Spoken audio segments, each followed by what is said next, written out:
Thank you so much for joining the session. I really just want to take some time and talk a little bit about mental health awareness. As I was putting together the talks for VetSecCon and looking at the CFPs, there was nobody that was putting in anything on the mental health side. And so I wanted to make sure we touched on that because it's an important topic that's very near and dear to my heart.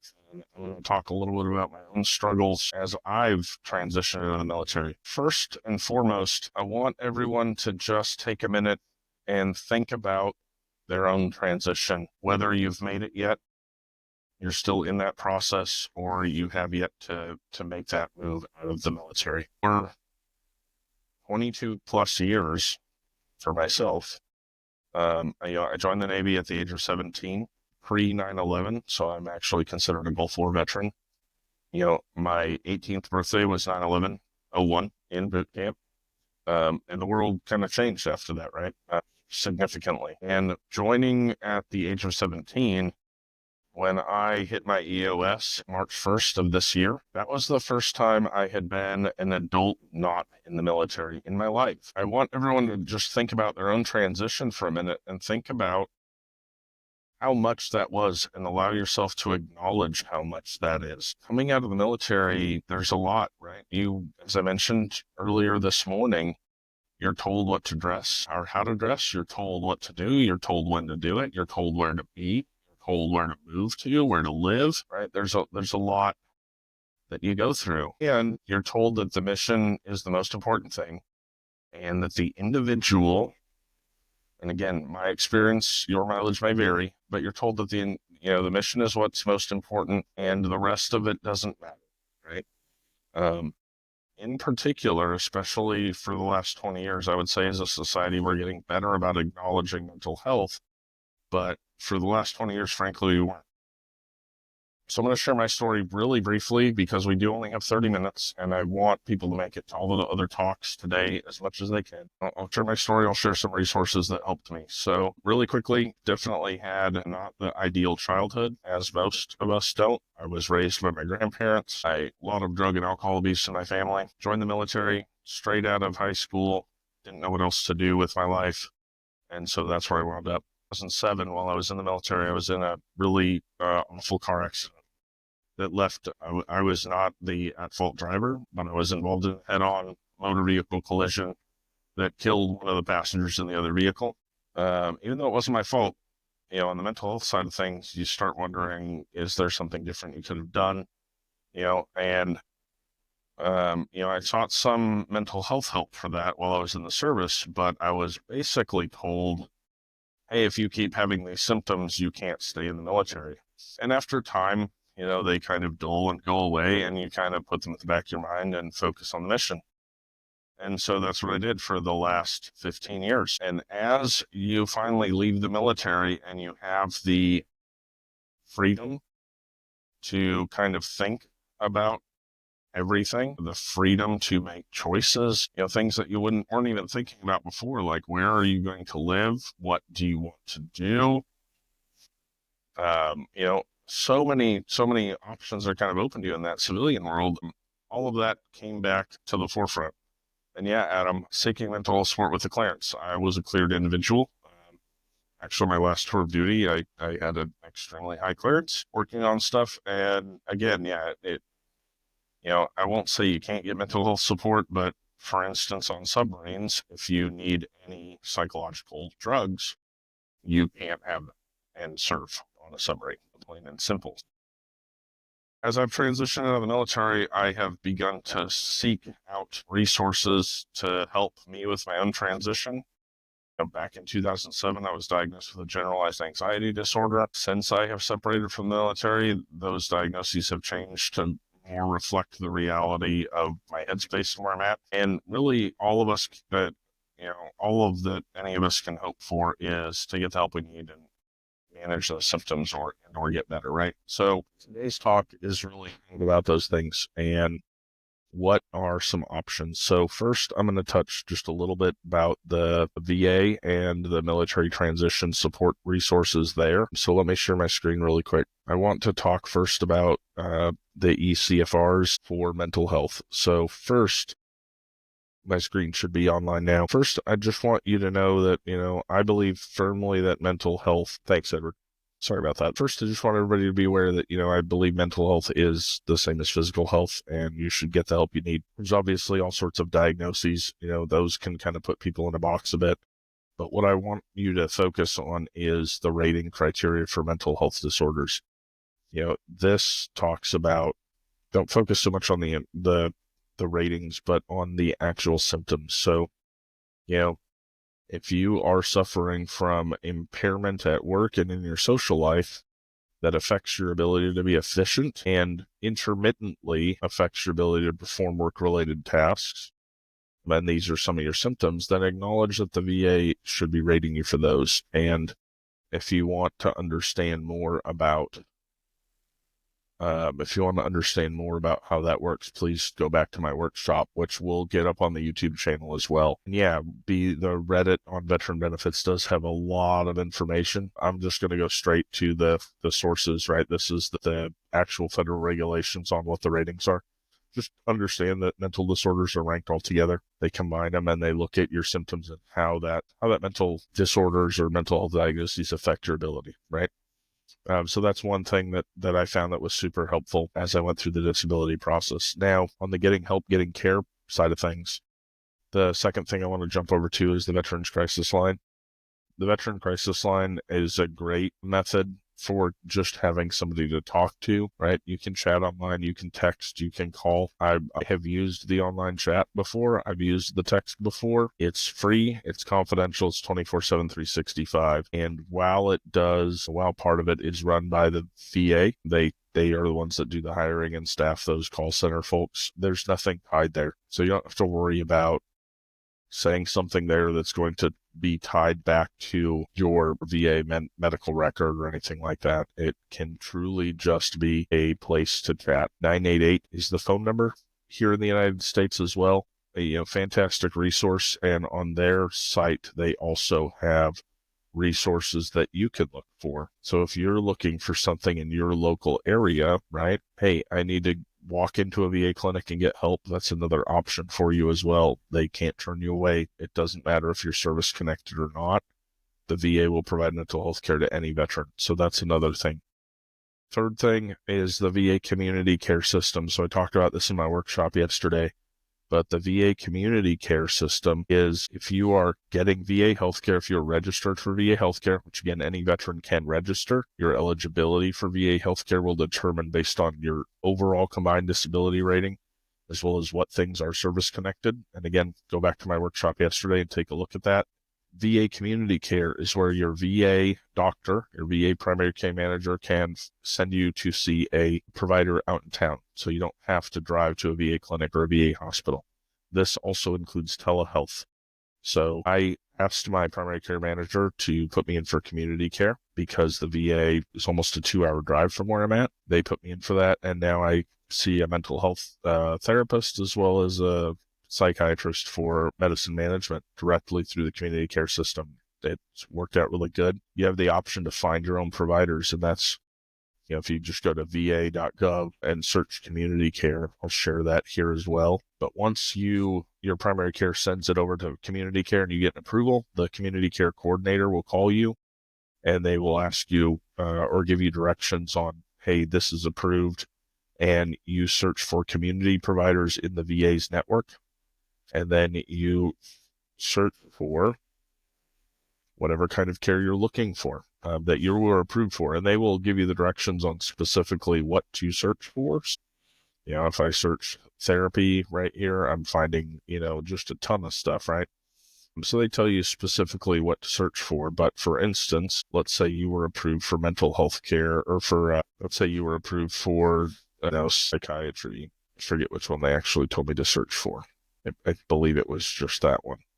But again, now I'm finding, okay, here are the providers that are close to me. And then you can call them and find out if they're taking patients. And if they are, you can verify that they're still accepting VA community care, and you can get set up with them. So it gives you the option to actually talk to the provider a little bit before you're just stuck seeing whoever they pick.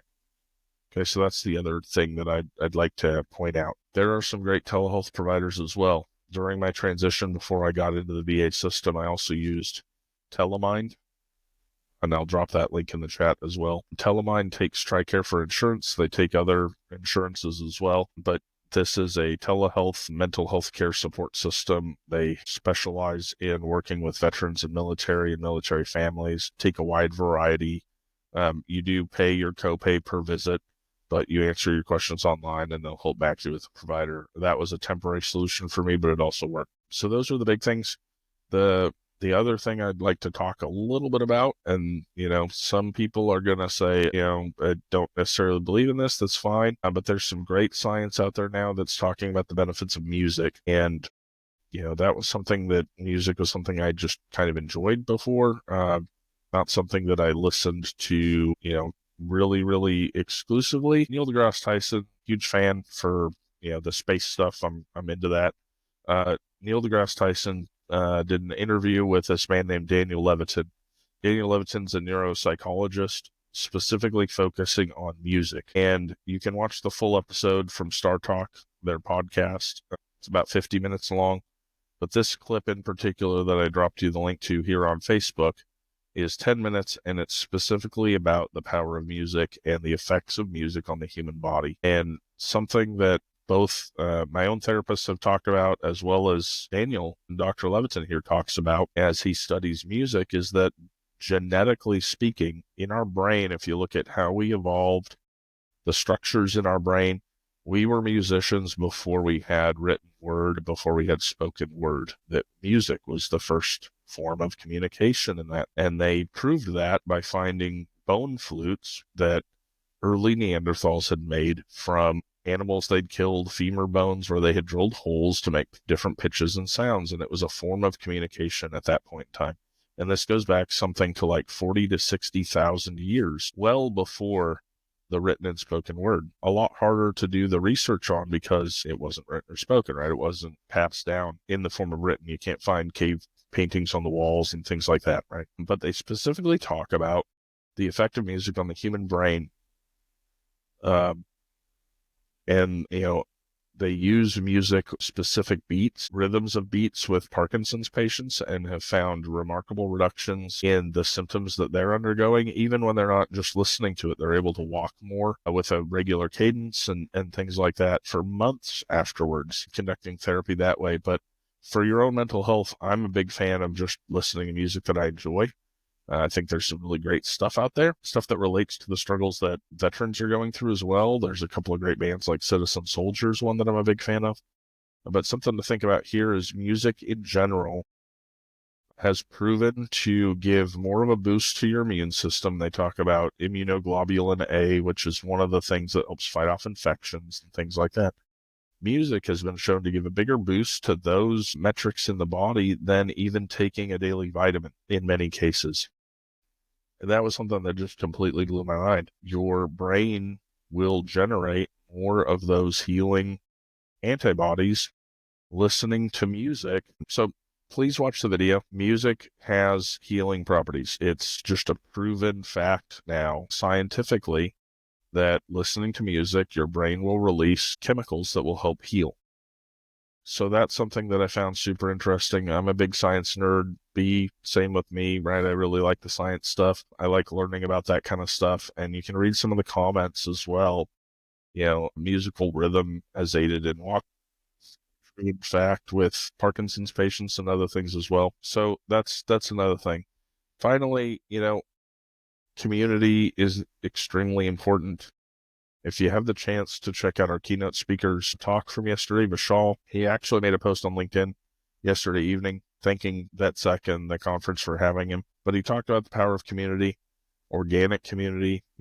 So many people when they leave the service, I'm going to go ahead and stop my screen share at this point. Well, I have one more to show. So many veterans, when they leave the service, they don't have anybody else they can talk to or relate. You see places like the VFWs and stuff like that where they're really still kind of serving that older generation. A lot of us aren't really going to places like that, especially with COVID, right? We're turning to places like Slack, like Discord. You got to stay in touch with a group of people you served with. Yeah, Adam, I feel it myself, right? I was in the Navy for 22 years. It was the only thing I knew. And then I went to working at a cybersecurity startup of 20 people. where I don't have any peers. I am a VP. I work for the CEO. I'm certainly not going to confide in my CEO about that kind of stuff. They don't understand, what we go through. And I'm not going to, the people that work for me, that isn't appropriate for me to be talking to about that kind of stuff too. And I work remote. I work from home. I've taken a lot of solace in the ability to get outdoors. I live on some acreage out in the woods, so that's wonderful. And that's super helpful. One of the things that I also want to share too for those remote workers is you have to still focus on that work-life balance. So, one of the things that I was told specifically that I need to work on for my own therapist was, hey, you take your lunch break every day, get away from the keyboard, disconnect, have a separate room that you work in, right? Go for a walk, get into your natural element. I love the outdoors. Pretty hard for me to actually go out on hikes and stuff like that, especially with the weather turning out here in Washington. I have 4 acres of property out in the woods. Go for a 10, 15-minute walk each day, right? Get away from it all. Ron, same thing. Disconnect. It's okay. In the submarine force, we were go, go, go, right? It was 18-hour days when I first joined, rotating, right? So our clocks for 18 hours, it was on watch for 6 hours, maintenance for 6 hours, and then sleeping for 6, and then it would repeat. That's a lot on the human body. That's a lot on you. And then all of a sudden, you're thrust into this post-military life where you're still busy. The work never ends. I have 4 acres I'm trying to clear and get set up the way we want. It's okay to take a break and acknowledge that for yourself. You don't have to replace that heavy workload with so much that you fill up all your time again. You don't. It's going to be okay. The last thing that I want to share as a resource for everyone, this is frankly just an organization that I appreciate and like.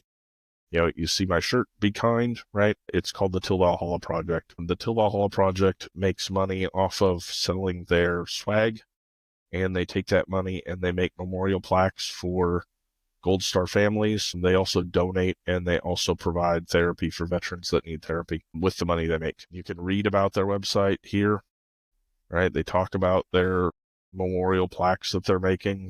This is what they look like kind of behind the screen here, or here, right? But they have donated millions of dollars for therapy. They've donated and hand-delivered the plaques, and it's all done here in the United States. The thing that kind of resonated with me when I first started learning about that organization was this. This is the shirt I've got right now, right?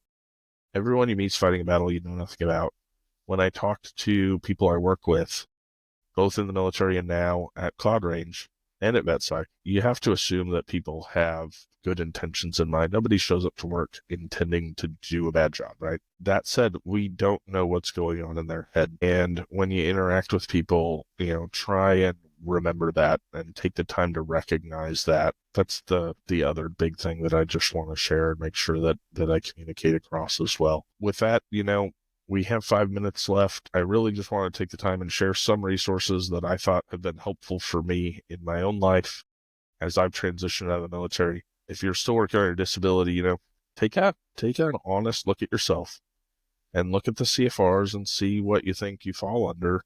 And if you think that you're anywhere on here, file for a claim for it. There's nothing wrong with that. You should get compensated for what you deserve. If you need help, the last resource I'll leave you with, besides 988, besides all of this, under federal regulations, Adam, EFR Title 38 is the Code of Federal Regulations that governs the VA disability program. The last thing I'll leave you with, and I'm not going to pull it up on the screen because it's sensitive information, is the mental health channel within the VetSec Slack. The mental health channel in the VetSec Slack has one, it's a free place, judgment-free zone for people to vent or talk about sensitive topics, what they're going through. The stuff that's posted there only lasts for a week and then it gets cleared off, and we do that on purpose to try and make it a fair place to just share what you're going through. If you don't have a community locally of people that understand what you've been through, I'll tell you, I went to the Senior Enlisted Academy in the Navy a few years back and finally interfaced with people from all different communities. Even the Marine Corps, we had members there at the Navy's Senior Enlisted Academy.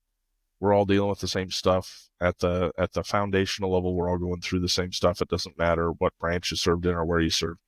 So if you don't have a local group or a local cadre of vets that you've served with, and thank you so much, Ron, for sharing those resources over in the Slack. If you don't have that local cadre of vets, then go to the mental health channel in VetSec. I'll leave you with this as well. My phone number is in my VetSec profile, and I do that for a reason, because I'd rather get a phone call at 2 a.m.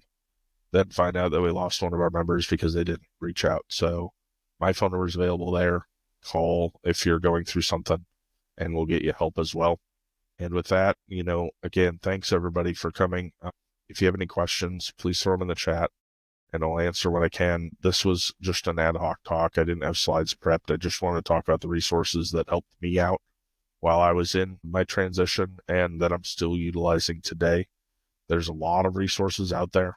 Again, it's just trying to find the ones that work for you. Thank you so much, B. I do think the conference has come off pretty well this year. Aside from the mental health topic, the one thing that we're really happy about with the Ring Central platform this year now is every year up until now, we've only had it for the month of VetSecCon. We have this platform year round, so we can start doing quarterly events, webinars, smaller group events, things like that, and where we're using this platform for that purpose as well. So we're really looking forward to getting into some of that as well, quarterly orientations to VetSec, things like that.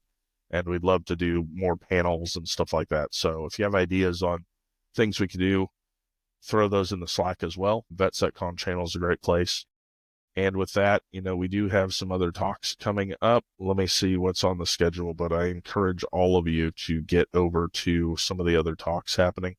I'm going to be joining Tyler Hardy's session on machine learning next, and there's a great set of talks left for the day. So please consider joining those. We've got machine learning fundamentals next, and then we've got B's talk at 10, and I'll be there as well. So thank you so much, everybody, for tuning in. Really appreciate your time today. And again, if you need anything, reach out. Take care, and I'll talk to y'all soon.